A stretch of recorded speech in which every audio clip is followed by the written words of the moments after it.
Hello दोस्तों, स्वागत है आपका अपने यूट्यूब चैनल पर। हम लोग यूथ कंपटीशन की बुक से क्वेश्चनों को प्रैक्टिस कर रहे थे।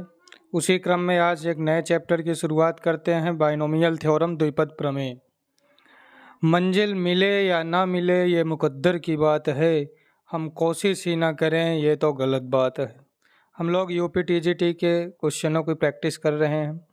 बाइनोमियल थ्योरम चैप्टर शुरू करते हैं, द्विपद प्रमेय, जिसमें हम लोग अलजेब्रा में ए प्लस बी का होल स्क्वायर, ए प्लस बी का होल क्यूब, ऐसे बहुत सारे फार्मूले पढ़े होंगे।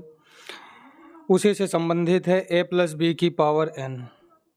ए प्लस बी की power N is equal to N C zero A की power N C one A की power N minus one into B, N C two A की power N minus two B square, N C three A की power N minus three B cube, plus dot dot dot dot plus N C N B की power N. हम देख रहे हैं कि जैसे जैसे ए की जितनी पावर घट रही है, बी की उतनी पावर बढ़ रही है। ए की जितनी पावर घट रही है, बी की उतनी पावर बढ़ रही है। और ए माइनस बी की पावर एन, ए माइनस बी की होल पावर एन का फार्मूला, ऑड टर्म के सामने माइनस आ जाएगा और इवन टर्म के सामने प्लस, बाकी पूरा वही है। एन सी जीरो ए की power N minus N C one A की power N minus one B, plus N C two A की power N minus two B square, plus dot dot dot minus one की power R. अब R odd number होगा तो minus आएगा, are even number होगा तो plus आएगा। N C R ए की power N minus R B की पावर आर। ए की जितनी पावर घटेगी, बी की उतनी ही पावर बढ़ेगी। Plus dot dot dot N C N B की पावर एन। यहाँ माइनस वन की पावर एन लिख सकते हैं, अगर एन ऑड तो माइनस, एन इवन तो प्लस। इसका जनरल टर्म होगा व्यापक पद T R plus one is equal to N C R ए की power N minus R B की पावर आर। ये इसका जनरल टर्म है, व्यापक पद है।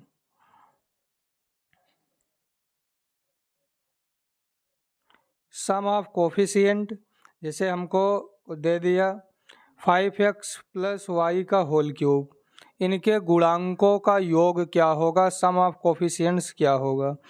तो a प्लस बी की पावर n के फार्मूले से, a प्लस बी की पावर n के फार्मूले से हम 5x प्लस वाई का y को एक्सपेंस कर सकते हैं, इसका विस्तार कर सकते हैं, एक्सपेंशन कर सकते हैं। तो फार्मूले से विस्तार किए 3c05x का whole cube plus 3c1 5x की पावर 3 माइनस 1 2। अब x की जितनी पावर कम हुई, y की उतनी पावर बढ़ गई। ऐसे 3c2 5x की power 3 minus 2 1 y square, 3c3 y cube. अब हमको इसमें सम ऑफ कोफिशिएंट, गुणांकों का योग बताना है। हम देख रहे हैं यहाँ पर एक्स क्यूब है, यहाँ एक्स स्क्वायर वाई है, यहाँ एक्स वाई स्क्वायर है, यहाँ वाई क्यूब है। इसके सामने नंबर है 3c3, यहाँ नंबर है 3c2 इंटू 5, यहाँ नंबर है 3c1 इंटू 5 का स्क्वायर 25, यहाँ नंबर है 3c0 इंटू 5 का क्यूब 125। इन सब का योग बताना है। तो इतना करने से बढ़िया हम डायरेक्ट क्वेश्चन में x is equal to y is equal to 1 put कर दें। x y को 1 पुट कर देंगे तो 5 इंटू 1 5 प्लस 1 6, 6 का क्यूब 216 216। तो डायरेक्ट बिना एक्सपेंशन किए, या अब 3c05 cube 3c15 square 3c25 3c3 की वैल्यू को लिखकर सॉल्व करें तब भी 216 मिलेगा, या पुट कर दें x y is equal to 1 put कर दें डायरेक्ट क्वेश्चन में, तब भी 216 मिलेगा। ऐसे पूछा जाता है सम ऑफ बाइनोमियल कोफिशिएंट, यानी द्विपदीय गुणांकों का सम क्या होगा। जैसे लिखा हो 3c05 का क्यूब x क्यूब। अगर हमसे पूछे सम ऑफ कोफिशिएंट क्या होगा, क्वेश्चन में अगर हमसे कहे सम ऑफ कोफिशिएंट, तो x वेरिएबल है, इसका कोफिशिएंट है 3c05x क्यूब, ये इसका कोफिशिएंट है। और हम से अगर कह दें कि इसका बाइनोमियल कोफिशिएंट क्या होगा, तो बाइनोमियल कोफिशिएंट 3C0, ये होगा बाइनोमियल कोफिशिएंट। ऐसे सम ऑफ बाइनोमियल कोफिशिएंट में जिस टर्म में क्रमचय होगा यानी कि कम्बिनेशन होगा उसी को लेते हैं। 3C0, 3C1, 3C2, 3C3, इन सब को ऐड कर लें, ये होता है सम ऑफ बाइनोमियल कोफिशिएंट। यानी ये जो ग्रीन कलर से दिख रहा है जो एरिया, ये इसको कोफिशिएंट कहते हैं। रेड कलर में जो दिख रहा है ये सम ऑफ बाइनोमियल कोफिशिएंट हुआ। हम चाहें तो डायरेक्ट भी बता सकते हैं, या जैसे अभी जो पिछला क्वेश्चन था वही क्वेश्चन है, वहाँ से सभी बाइनोमियल कोफिशिएंट को लिख करके उनकी वैल्यू फाइंड करके ऐड कर लें। डायरेक्ट कैसे बताएंगे? 2 की पावर n फार्मूला होता है। n क्या है? n क्वेश्चन की पावर है। तो क्वेश्चन था 5x प्लस वाई का होल क्यूब, इसका सम ऑफ बाइनोमियल कोफिशिएंट 2 की पावर 3 इज इक्वल टू 8, या x is equal to y is equal to 1 put करके बाइनोमियल कोफिशिएंट को अलग करेंगे, ये जैसे दिख रहा है, सॉल्व करके वैल्यू निकालेंगे तब भी 8 ही आएगा।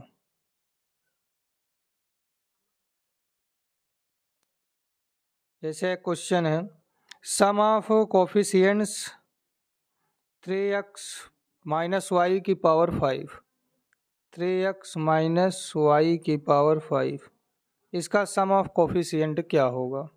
तो हम पुट कर देंगे x is equal to y is equal to 1, तो 3 माइनस 1 की पावर 5, 2 की power 5 is equal to 32, sum of coefficient 32 हुआ। इसी क्वेश्चन में कहते हैं सम ऑफ बाइनोमियल कोफिशिएंट क्या होगा, तो सम ऑफ बाइनोमियल कोफिशिएंट 2 की पावर, वो तो पॉजिटिव वाले में था, निगेटिव है यहाँ पे माइनस में है, तो इसमें अलग अलग करके सॉल्व करना पड़ेगा सम ऑफ बाइनोमियल कोफिशिएंट के लिए। जैसे फार्मूला है all binomial coefficient NC0 plus NC1 plus NC2 plus dot dot dot NCR plus NCN, ये होता है 2 की पावर n। ये पीछे हम लोग परमुटेशन कम्बिनेशन क्रमचय संचय में पढ़ चुके हैं।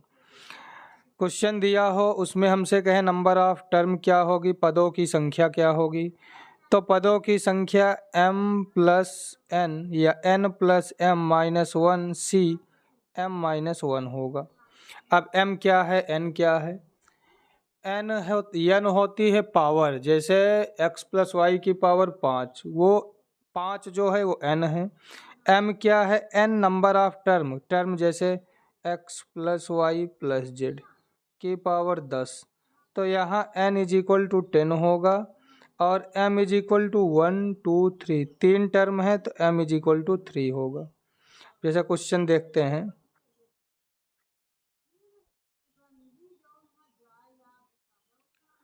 कह रहा है x प्लस वाई की पावर 20 के विस्तार में पदों की संख्या कितनी होगी। हम जानते हैं x प्लस वाई का होल स्क्वायर एक्सपेंशन करते हैं तो 3 पद होता है, x प्लस वाई के होल क्यूब का एक्सपेंशन करते हैं तो 4 पद मिलता है, x प्लस वाई की पावर 4 का एक्सपेंशन करते हैं तो 5 पद मिलता है, यानी पावर जितनी होती है उससे एक ज़्यादा पद मिलता है। तो x प्लस वाई की पावर 20 है तो 21 पद मिलेगा। फार्मूला हम पढ़े हैं n प्लस m माइनस 1 सी m माइनस 1, यहाँ पावर 20 है तो 20 प्लस m, 2 पद हैं, 1 2 एक्स वाई तो 2 माइनस 1 सी 2 माइनस 1,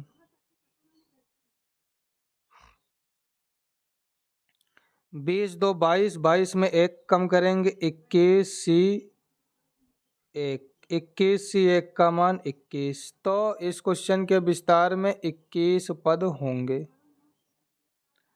अगला है 2x minus Y plus 3z की पावर 20, अब यहाँ 3 पद आ गया, तो अब तो हम डायरेक्ट बता नहीं सकते हैं, जैसे अभी तक बता रहे थे कि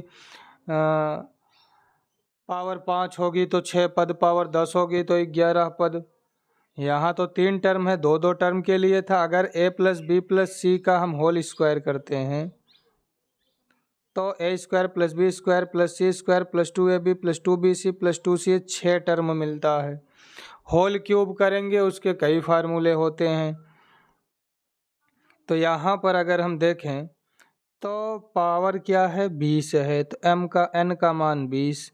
m पद कितने हैं 1 2 3, 3 पद हैं तो 20 प्लस 3 माइनस 1 बटे 3 माइनस 1, वो c 3 माइनस 1, 20 3 23, 23 में 1 घटाएंगे 22 c 2, 22 c 2 का मतलब 22 गुणे 21 बटे 2 गुणे 1, 2 से 22 को काटेंगे 11 बार, 11 एक कम 11, 11 दूना 22 एक 23। यानी अगर हम इस क्वेश्चन का विस्तार करेंगे तो इसमें 231 पद मिलेंगे, 231 पद मिलेंगे। फार्मूला है पदों की संख्या नंबर ऑफ टर्म ज्ञात करने का, n plus m minus 1 c m minus 1, ये फार्मूला है नंबर ऑफ टर्म फाइंड करने का। a प्लस बी प्लस सी की पावर 25 के विस्तार में पदों की संख्या, 3 टर्म है 1 2 3 ए बी सी, तो 25 प्लस 3 माइनस 1 सी 3 माइनस 1, 25 3 28 में 1 कम करेंगे 27 सी 2, मतलब 27 गुणे 26 बटे 2 गुणे 1, 13 दूना 26, 27 सी 2, हाँ 13 दूना 26 गुणा कर लें, 13 सतह 91 9, 13 दूना 26, 26 9 35, 26 9 35, 351 पद मिलेंगे इसके विस्तार में, 351 पद मिलेगा इसके विस्तार में। अब नेक्स्ट टाइप का क्वेश्चन है, जैसे हमसे कह दे कि विस्तार में मध्य पद क्या होगा। जैसे क्वेश्चन है x माइनस 1 बटे x की घात 10 के विस्तार में मध्य पद क्या होगा। अब 2 टर्म है, हम पावर 10 है, अगर इसका विस्तार करेंगे तो हमें 11 पद प्राप्त होगा। अगर 11 पद प्राप्त हों तो 11 ऑड नंबर है, विषम संख्या है। जब संख्या विषम हो तब मिड टर्म मध्य पद कैसे फाइंड करते हैं, n plus 1 upon 2th term से, n plus 1 upon 2th term से मिड टर्म फाइंड करते हैं मध्य पद। यहाँ मिड टर्म मध्य पद होगा, विस्तार करने पर 11, फार्मूला पुट करेंगे 11 प्लस 1 12 बटे 2 छठवां पद। इसका जो सिक्स्थ टर्म होगा वो मिड टर्म होगा, मध्य पद होगा। अभी शुरुआत में हमने एक व्यापक टर्म जनरल फॉर्म पढ़ा था, T R plus 1 is equal to N C R, T R plus 1 is equal to N C R X की power N minus R Y की पावर आर। ये अभी शुरुआत में पढ़े थे general term of binomial expansion में, द्विपद प्रमेय का व्यापक पद निकालने का। तो यहाँ पर छठवां पद मिल रहा है, तो T6 को हम लिख सकते हैं T5 प्लस 1, अरे TR प्लस 1 था तो T हमको 6 छठवां पद निकालना है, तो T6 को T5 प्लस 1 लिख सकते हैं, 5R की वैल्यू हुई। अब माइनस में है, माइनस में ऑड टर्म के सामने माइनस आता है, इवन टर्म के सामने प्लस आता है। 5 ऑड टर्म है तो माइनस होगा। n की वैल्यू NCR 10 C5 और x की power n minus r 10 minus 5 5, y की पावर यानी 1 अपॉन x की पावर r 5। यहाँ पर देखेंगे x की पावर 5 से x की पावर 5 कटेगा, बचा 10C5 माइनस का, तो माइनस 10C5 इस क्वेश्चन का राइट आंसर होगा। माइनस 10C5 को सॉल्व करेंगे तो माइनस 252 इस क्वेश्चन का आंसर होगा, माइनस 252। 10C5 को 10 इंटू 9 इंटू 8 इंटू ऐसे 5 टाइम्स करके upon 5 into 4 into 3 into 2 into 1 करके सॉल्व कर सकते हैं। हम ये पढ़ चुके हैं क्रमचय संचय में कि सबसे हाईएस्ट टर्म कब मिलता है, तो जो मध्य पद होता है वो उसी का कोफिशिएंट सबसे बड़ा होता है।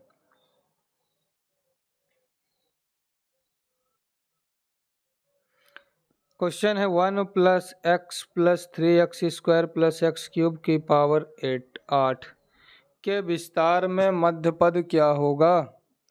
अब हम पावर 8 देख के कहें विस्तार में 9 पद मिलेगा, तो ऐसा थोड़ी होता है। विस्तार में 9 पद कब मिलता है, जब a+b हो तब 9 पद मिलेगा। यहाँ पर 1+3x+3x² x³ हैं, कई सारे टर्म हैं, तो हमको ये दिख रहा है कि 1+3x+3x² x³ ये फार्मूला है 1+x³ का, इसकी भी पावर 8 है, तो इसको हम लिख सकते हैं 1+x⁴ अतिरिक्त 24। हाँ 24, यानी अब ये बन गया a+b⁴ 1+x⁴ अगर हम इसका विस्तार करेंगे तो हमको 25 पद मिलेगा।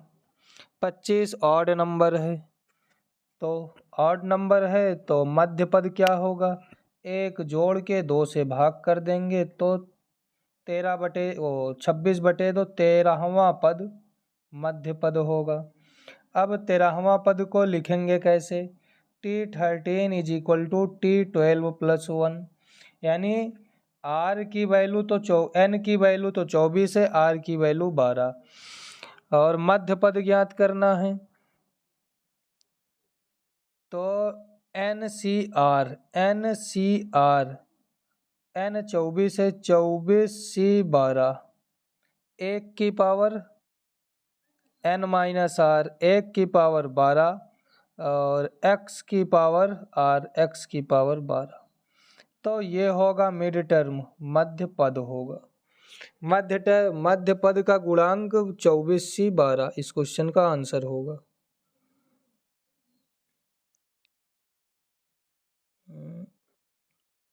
एक फार्मूला हम पढ़े थे, NC0 + NC1 + NC2 + NC3 ...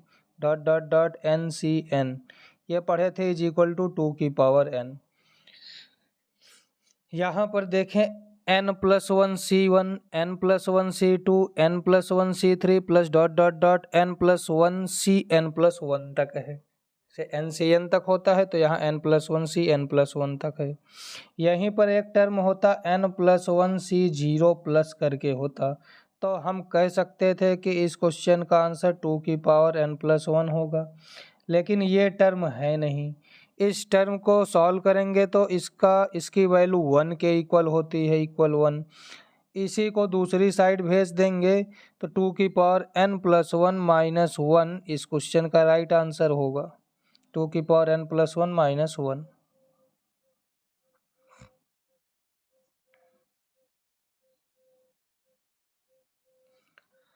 अगला क्वेश्चन है, कह रहा है 10CR = 10CR+4, तो r की वैल्यू क्या होगी, जब n की वैल्यू इक्वल हो और r की वैल्यू हमको फाइंड करना हो, तो r+r+4 = n के होता है।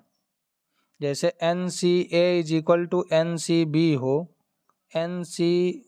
हो तो a+b = n के होता है, ये फार्मूला हम पढ़ चुके हैं। तो r+r+4 = 10, तो 2r = 6, r = 3 होगा। ये हमको ध्यान होना चाहिए कि NCA + NCB NCA = NCB हो तो n = a+b होता है, बस ये मालूम होना चाहिए।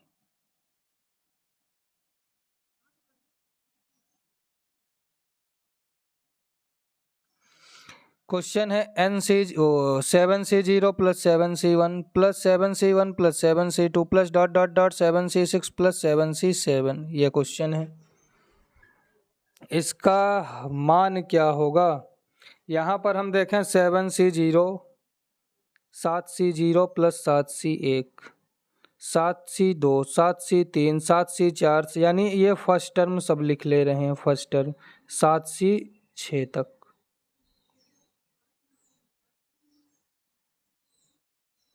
7C6 तक सभी फर्स्ट टर्म लिख लिए। अब second term 7C1 7C2 7C3 से लिखना अगर शुरू करें तो 7C1 7C2 7C3 से 7C7 तक लिख लिए सेकेंड टर्म। अब यहाँ पर दो टर्म हमको दिख रहा है, फार्मूला वही NC1 NC2 NC3 वाला ही लगेगा। यहाँ पर देख रहे हैं कि 7C0 7C1 7C2 ये 7C7 तक होना चाहिए, लेकिन ये है कहाँ तक, 7C6 तक। तो हमने 7C7 अपने मन से ऐड किया तो सब्ट्रैक्ट भी करेंगे माइनस भी करेंगे। इसकी शुरुआत 7C0 से होनी चाहिए, लेकिन ये 7C1 से स्टार्ट है, तो हमने अपनी तरफ से 7C0 को ऐड किया तो 7C0 को सब्ट्रैक्ट माइनस भी करना पड़ेगा। ये इसलिए किए कि डायरेक्ट फार्मूला बन जाए। 7C0 से 7C7 तक 2 की power 7 minus 7C7 1 minus 7C0 1 7C0 से 7C7 तक ये 2 की पावर 7 2 की पावर 7 प्लस 2 की पावर 7 2 इंटू 2 की पावर 7 -1 -2। यहाँ पर 2 इंटू 2 की पावर 7 मल्टीप्लाई में बेस सेम हो तो पावर ऐड हो जाती है। 2 की पावर n इंटू 2 की पावर n इंटू 2 की पावर 7, ये 2 की पावर 1 + 7 इज इक्वल टू 2 की पावर 8 होगा। तो 2 की पावर 8 - 2 इस क्वेश्चन का राइट आंसर होगा।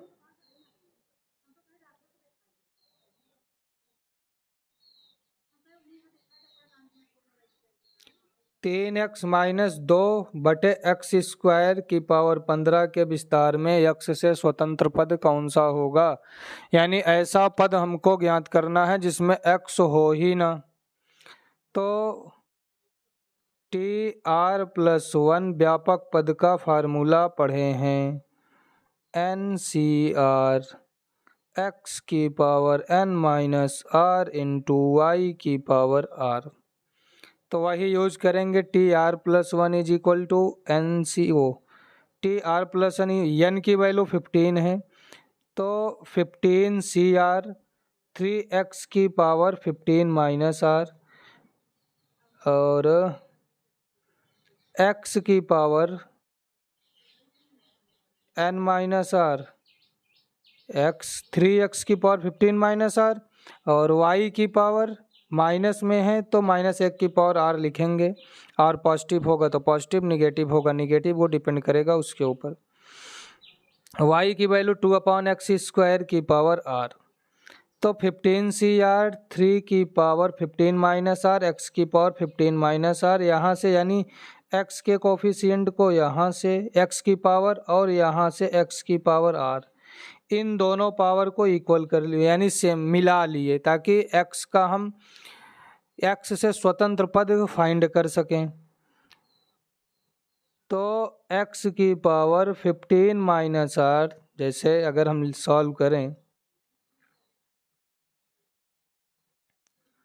TR+1 इज इक्वल टू -1 की पावर r 15CR 3x की पावर 15 - r इंटू 2/x² की पावर r। हमको x से मतलब है, x यहाँ और यहाँ दो टर्म में है, तो लिख सकते हैं 3 की पावर 15 - r और x की पावर 15 - r इंटू 2 की पावर r इंटू 1/x की पावर 2r। ये x है ये न्यूमरेटर में, ये डिनोमिनेटर में, तो x की पावर 15 - r घटेगे -2r, तो x की पावर 15 - 3r हमको मिला। x की पावर 15 - 2r है। हमको x से स्वतंत्र पद निकालना है, मतलब x की पावर 0 बताना है कि कौन सा पद में x नहीं होगा। अगर हम कंपेयर करें x यहाँ भी यहाँ पावर 15 - r यहाँ 0, तो हम लिखेंगे 15 - 3r is equal to 0, 3r is equal to 15, r is equal to 3 5 जा 15 होगा, r की वैल्यू 5। अब x से जो स्वतंत्र पद होगा हम लिखते क्या है TR+1, आर की वैल्यू 5 तो टी 5 + 1 मतलब T6 का मतलब सिक्स्थ टर्म। तो x से स्वतंत्र पद छठवां पद होगा, ना कि पांचवां। आर देख के पांचवां टिक कर दें। टी आर + 1 होता है तो 5 + 1 6 होगा। x से स्वतंत्र पद इंडिपेंडेंट टर्म ऑफ x वो सिक्स्थ टर्म होगा, छठवां पद होगा। यही कुछ बेसिक कॉन्सेप्ट हैं बाइनोमियल थ्योरम में, द्विपद प्रमेय में। अब हम नेक्स्ट वीडियो में इसके क्वेश्चनों को लेकर आएंगे और बढ़िया बढ़िया क्वेश्चनों को, जो कि TGT, PGT, DIT, SSB, KVS में पूछे गए क्वेश्चन हैं, उनको सॉल्व करेंगे। आज के लिए इतना ही रखते हैं। अगर वीडियो अच्छा लगा हो तो ज़्यादा से ज़्यादा लाइक करें और शेयर करें और चैनल को सब्सक्राइब ज़रूर कर लें, ताकि ऐसे महत्वपूर्ण क्वेश्चन आपको सबसे पहले मिलते रहें। धन्यवाद। आपका दिन शुभ हो।